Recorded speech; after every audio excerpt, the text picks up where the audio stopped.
Welcome to the Dateable AF podcast. I'm Dr. Sarah Kyle, a therapist in private practice. And I'm Rachel Howell, a qualitative researcher. Each week, we break down the emotional patterns behind dating, love, conflict, and connection, and what actually helps people build relationships that last.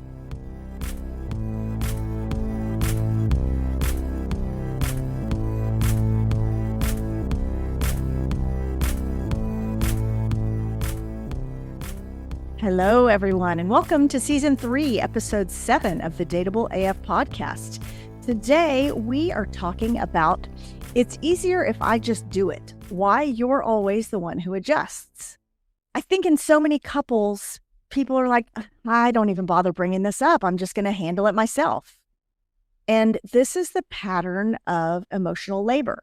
One person adapts, one person stays the same.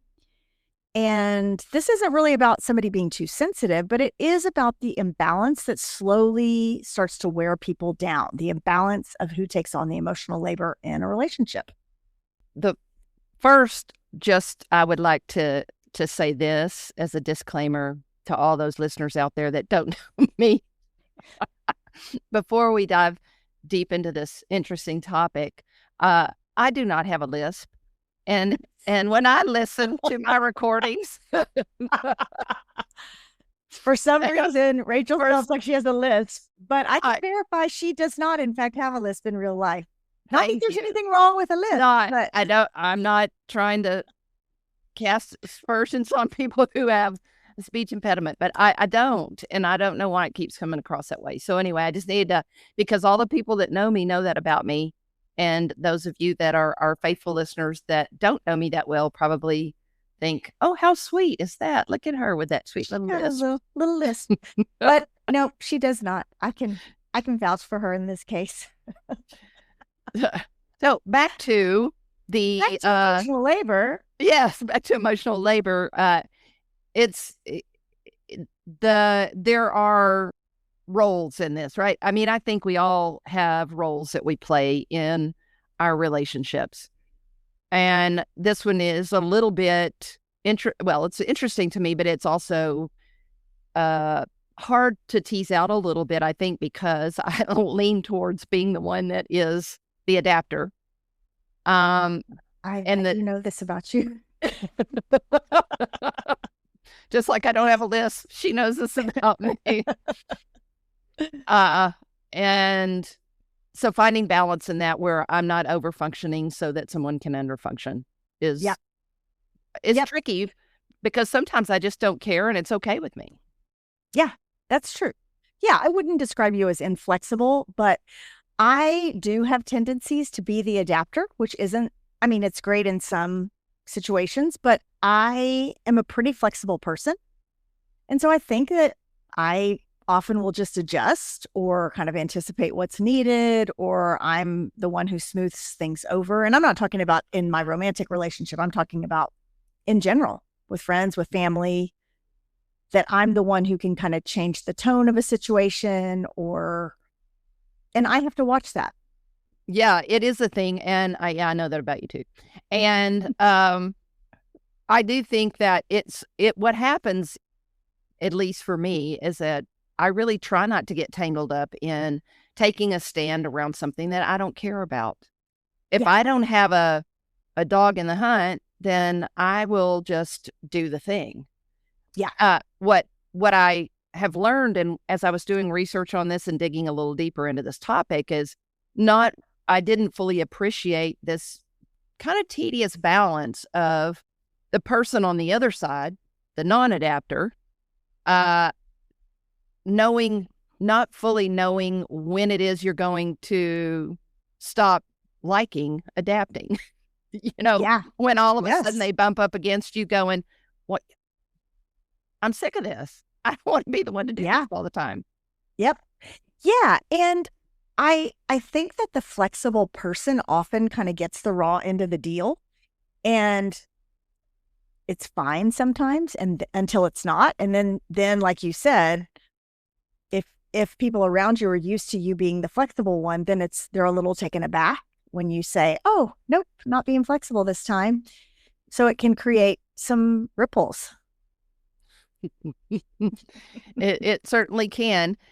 I also do believe for sure that people who overfunction, you have to be mindful because you allow people to underfunction. Mm-hmm. And if if another person has a tendency to want to kind of take the path of least resistance, avoid conflict, they're benefiting from all of your flexibility. Mm-hmm. The adapter has a role in sort of putting up a boundary around that so that the other person has something to bump up against.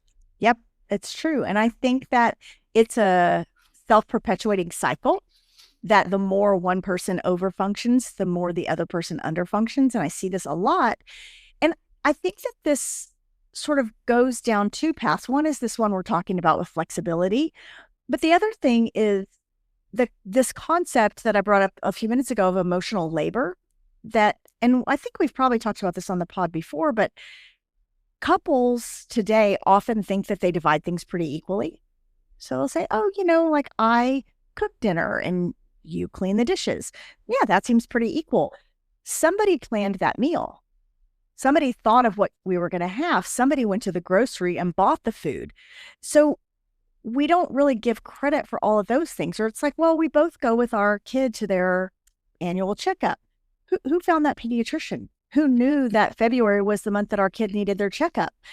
So almost always one person is carrying that. And that is a form of overfunctioning.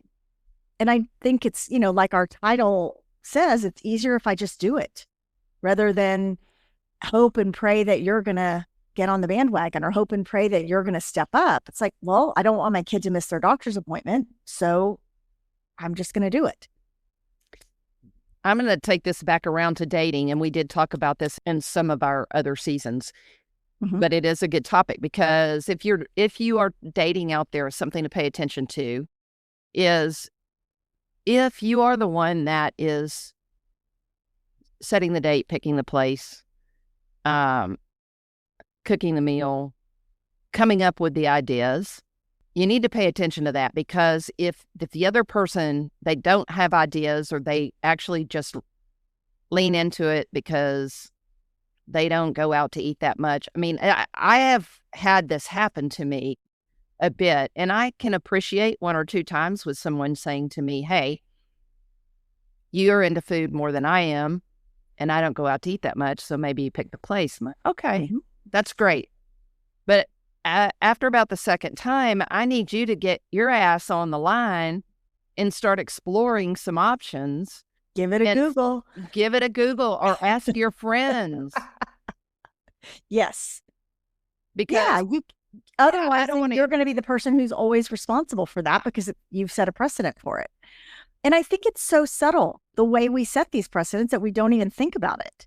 And we're encouraging you guys to think about it. This happens in friendships too. So not just in dating, that, often one person is more the planner than the other, or one person's the inviter. And yeah, I think we gotta stay mindful of all that. It does happen in friendships, and just, I know that I firmly believe that you need to nurture the friendships you really care about, and similarly to the ways that you nurture your primary relationship.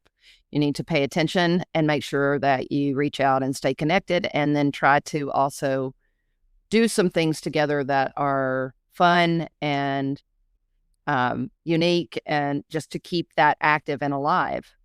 So anyway, I see this, and I think if you're an adapter, you will adapt. You'll tend to lean that way in all your relationships. Mm-hmm. What I do love is when I reflect back on this, which what I did earlier thinking about it, is that the people that are closest to me, my very closest friends, I'm naturally an adapter, but I don't have to play that role with them. Yeah. Yes, for sure. And I think that there are some ways, for example, we have a few of our very good friends are vegan. And so when we go out to eat, we adapt to a place that they can find good options. And, those kinds of things, like some of that is just kindness, that you're you're not going to bring your vegan friends to a steakhouse. That would, not be good for them.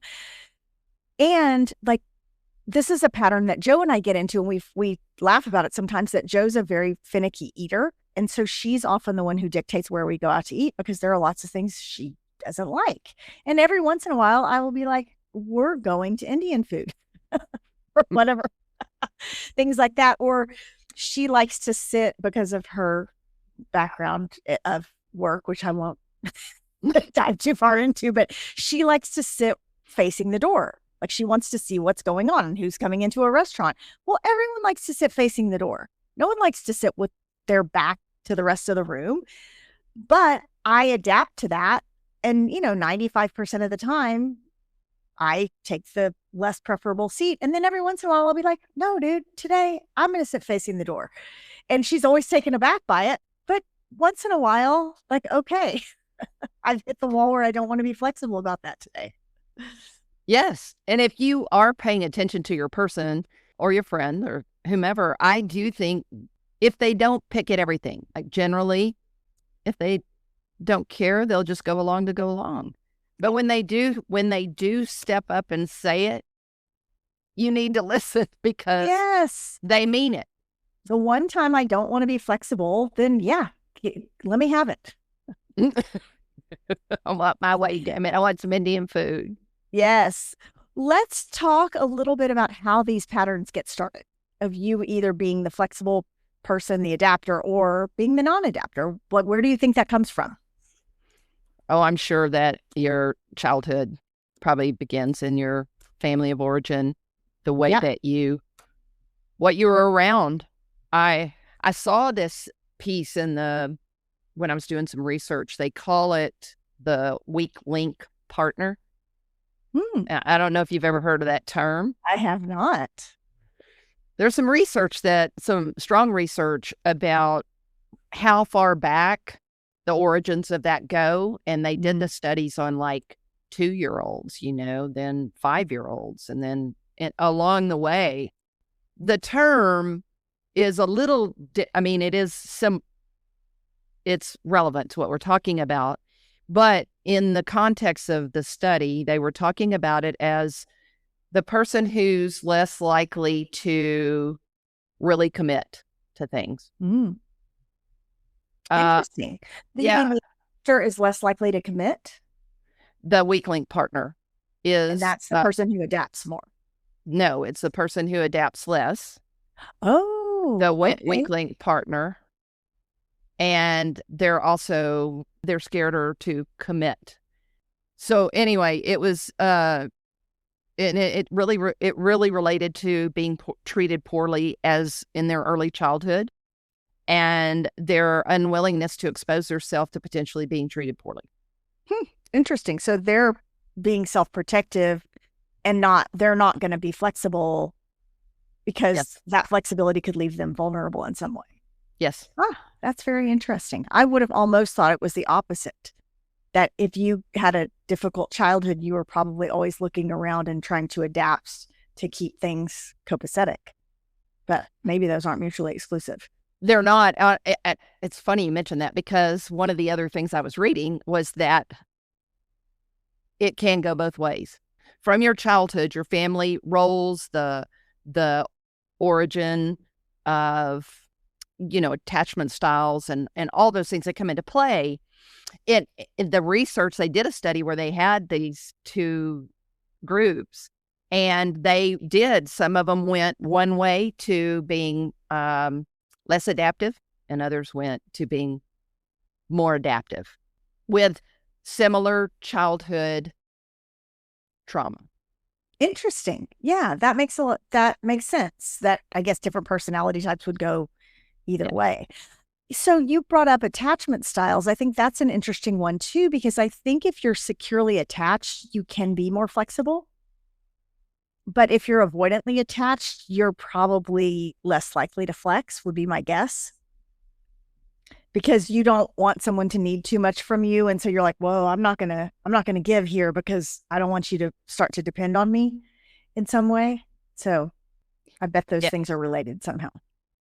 I would think control, to me, control is a big one in here. And I know that I certainly have a response to if I feel like I typically feel like I'm the one who's going to be better when things are out of control. That if things are uncomfortable, and a part of what, we've talked about a little bit, and we're going to talk about more in another episode, just about letting, not feeling like you need to control everything. And then anyway, that is a thing, is that I feel like I'm better than most anybody else if things get wiggy. No shortage of self-esteem here. I just feel like I can put my rudder deeper in the ground. Yeah. And get it. But I also am very aware of where that comes from, because I needed, in sometimes in my life, pretty deep rudder in the ground. Yeah. And so I have a lot of confidence about that, but not for good reasons. Right. Yeah. Yeah. You needed to develop that to keep things calm for yourself at a younger time in your life. Yeah. I think that's true. Yeah. It is interesting. And just tolerance of discomfort. I think that's what you're speaking to now, is like, if I'm on a car trip and I have to go to the restroom, okay, I'm not going to demand that we stop right this second because I need to pee. I'm not that person, or I'll take care of my own hunger or whatever. I'm not going to all of a sudden, go over the edge because I haven't had food or things like that. That's, some people are, much more urgent about those things. Yeah. So when things are getting hard or uncomfortable, it's like, just chill for a second. It's going to be okay. It's just breathe. Sometimes I find it hard. The balancing act for me is not being discounting when I feel that way. Because some people feel more anxious about stuff that I don't feel anxious about. Do your own childhood stuff. And my tendency is to try to make them feel less anxious. And I think that I've learned over time there's some delicate balance to just listening and let it be, and let them be uncomfortable as long as they're doing it in a safe way. Try to validate their feelings instead of trying to move them out of it and go, hey. Yeah. I was going to say, what have you noticed in yourself about how you might try to make someone feel less anxious? Yeah.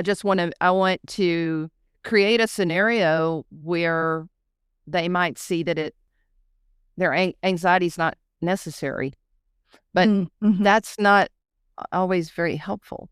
Yeah. Not necessarily your job, but I get it. Yeah. Yep. Interesting stuff.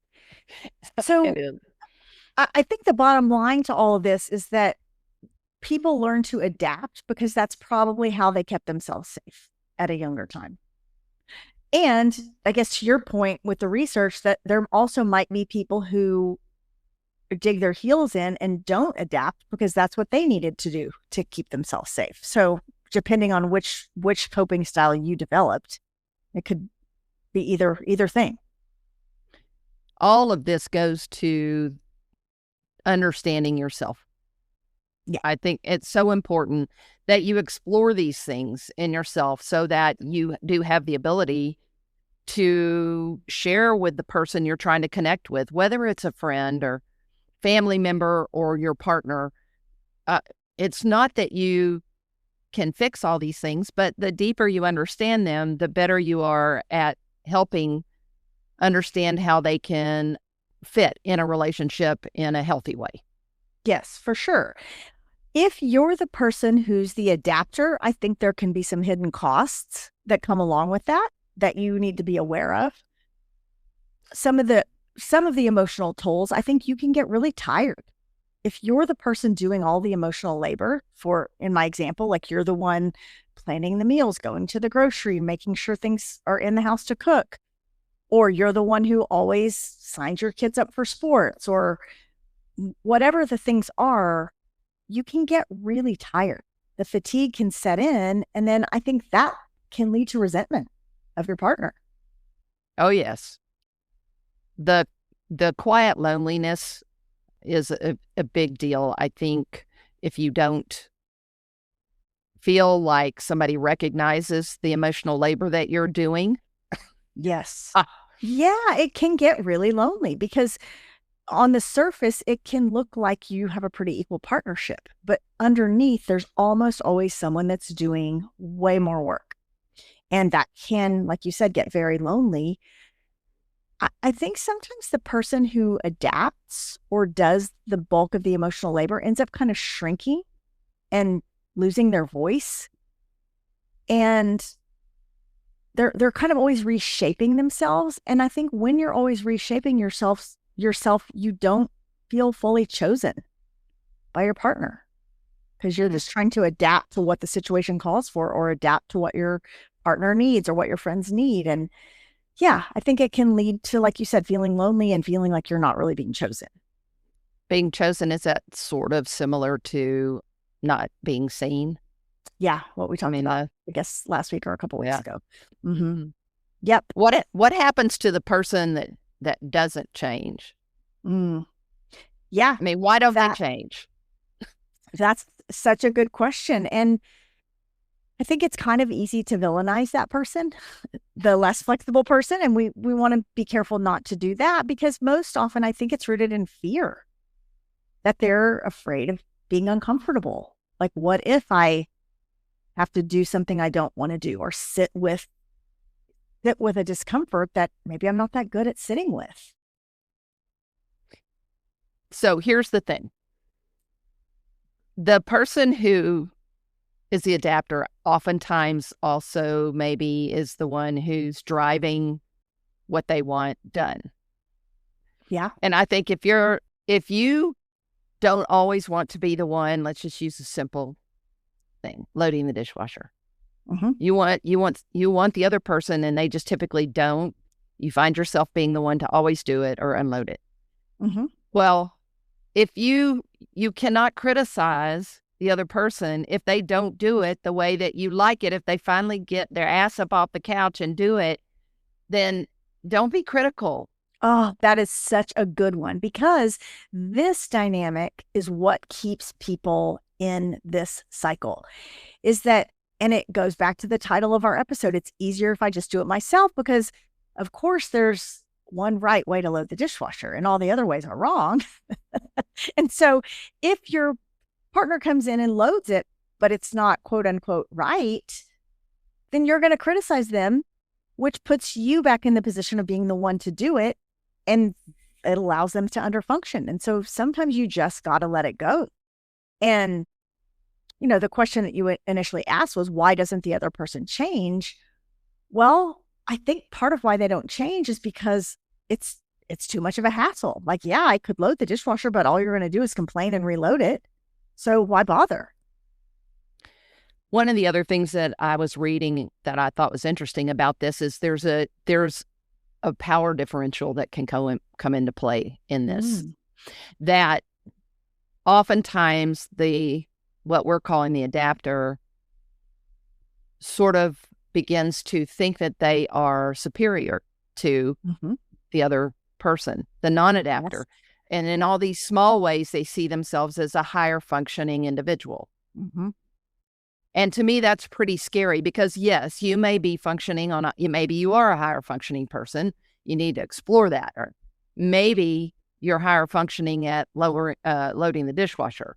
But what can happen in that dynamic, and what I was reading, was that message gets sent to the other person. And that the person who's doing it kind of begins to feed off of keeping their superiority intact. Yes, absolutely. And that is not a healthy dynamic, especially for couples. But in any friendships, family relationships, that dynamic isn't helpful. And it's going to end up with both people being resentful. Well, when I look at these two things, both the cost of being the adapter and then the other person not changing and then feeling less than, all of that screams affair to me. Ooh, yeah.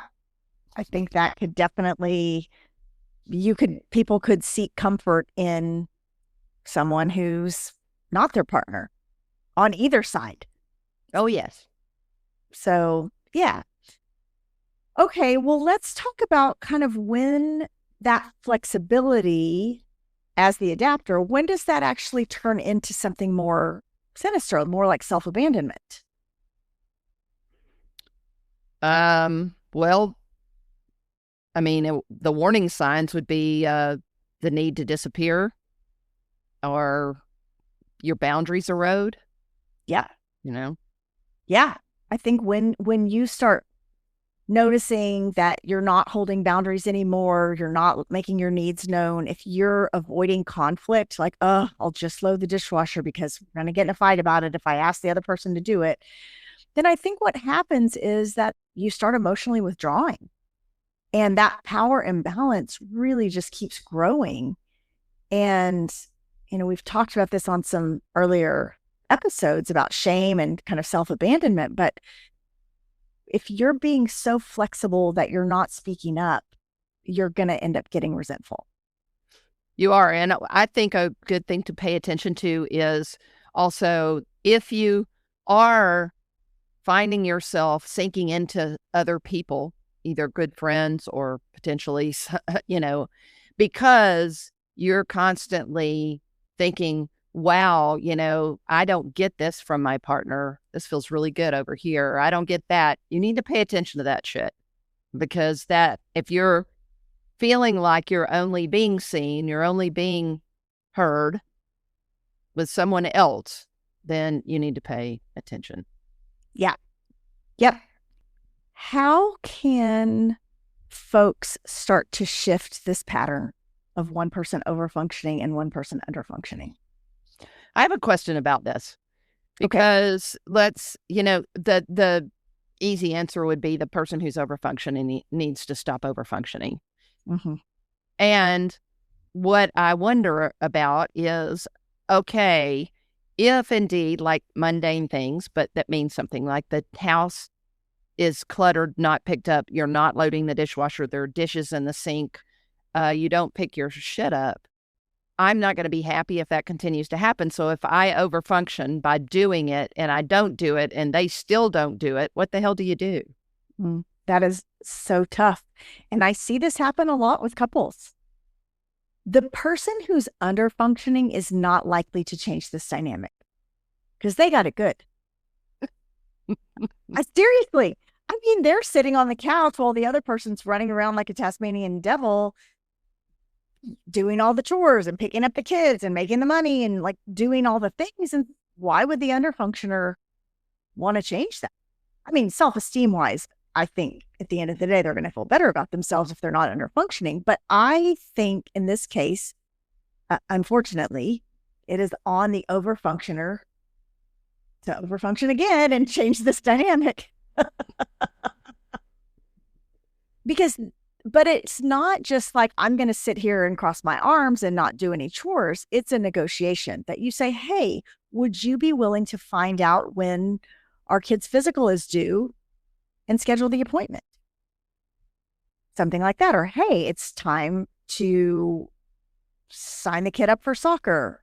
Can you find out what leagues are available and, figure out when to sign them up? As opposed to, I'm just going to sit back and not do anything and see if you step up. It's like they don't know they're supposed to step up. And so having that discussion, and often, a plug for my profession here, I think often that is more effectively done in therapy because the therapist can help guide it so it doesn't go off the rails. That's what I was thinking, was that it might be better. I mean, the conversation, there's a reason why the person is underfunctioning and not feeling a sense of needing to do stuff and participate in the relationship as more of an equal. And my guess is that it's a whole lot more than just, I don't want to. I don't feel the need to do that. Yeah. So it just seems to me that it's probably a little bit more of a nuanced conversation. So that because I can't imagine just criticizing them and saying, hey, do the damn dishes, it's not going to work. That's not the answer. No, Yeah. absolutely. But saying, hey, here are the 10, one of the exercises that I have couples do, and if you're listening and this feels helpful to you, you could try it. I have couples make separate lists of the things that they need to do in order to keep their lives functioning. And often the over-functioners list will have 50 things on it, and the under-functioners list will have 10 things on it, because they don't even know what those other 40 things are. And so the idea is that, we put these two lists together and then we divide and conquer. Because the under-functioners often like, oh, wow, like I never even thought about meal planning. I would have just eaten cheese and crackers for dinner. I didn't even think about this. And so it helps people figure out what all needs to get done. And then you can divide. And once you make an agreement, like I'm going to be the person who takes out the trash, then keep your agreement. And if you don't keep the agreement, that's a whole separate issue. The issue isn't the trash. The issue is that you're someone who's not keeping an agreement that you made with your partner. So that's a deeper thing to explore. Well, when I met Sarah, I was doing my grocery shopping at a little market down the street.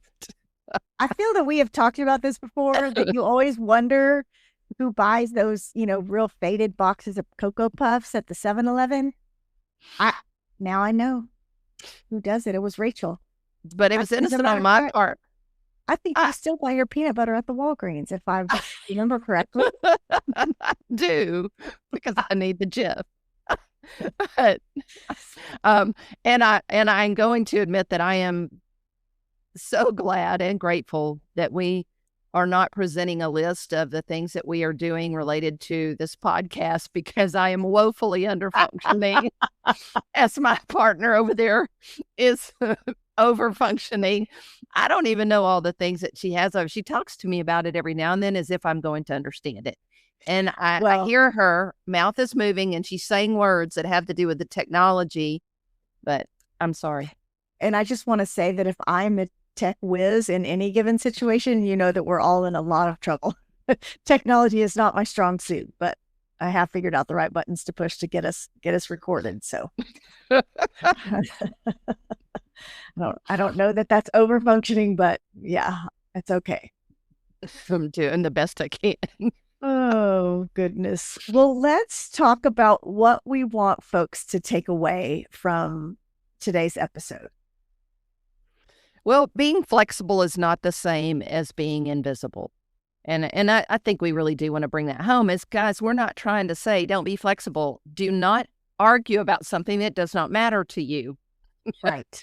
Yes. Don't leave this podcast and go home and put a stake in the ground around something that you don't care about. Right. Save it for the things that matter. Yes. And on the flip side of that, like you said, you don't want to let yourself become invisible. I would really like A, B, and C, but I'm not going to speak up about that because I'm going to be flexible.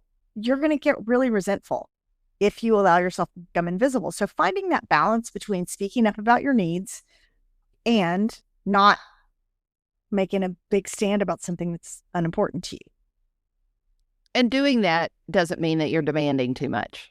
Just means that you're trying to have an equal relationship. Yes, absolutely.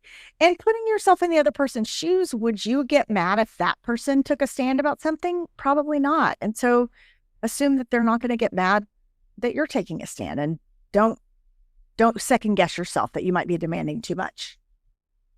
And relationships need to be as close to 50-50 as possible. I know that they're typically, I'm sure in your world of therapy, Sarah, I would venture to guess that most couples are not 50-50.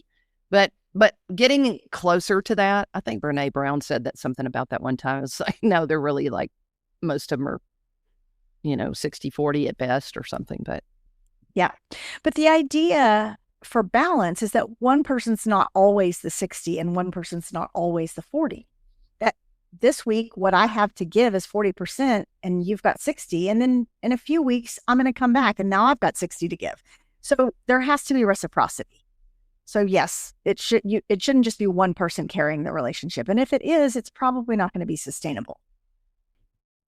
Well, that's a lot of advice that we've given our audience. It is. I think that the bottom line with all of that is that you deserve to be met halfway. You shouldn't be the one that's constantly going 90% and your partner's doing 10. I agree. So if you want to talk more about this with your partner, with your friends, with your family, here's a question for you. Where do you notice one of you adjusting more than the other? And how does that affect how connected you feel? And this could be on either side. Maybe you're the flex person and maybe you're not. And how does all of that impact your connection with one another? And we want to hear from you. We really love getting your feedback. We love getting your emails. We love getting your DMs. So please do connect with us. You can email us info@dateableaf.com, or you can DM us on Instagram. We are @dateableaf. And if this episode resonated with you, please share it with a friend who might need it. As always, we want to thank you for listening to the Dateable AF podcast, where we help you find your happy ending. And remember, be bold, be kind, and for the love of self-respect, don't text your ex. Stay dateable. AF.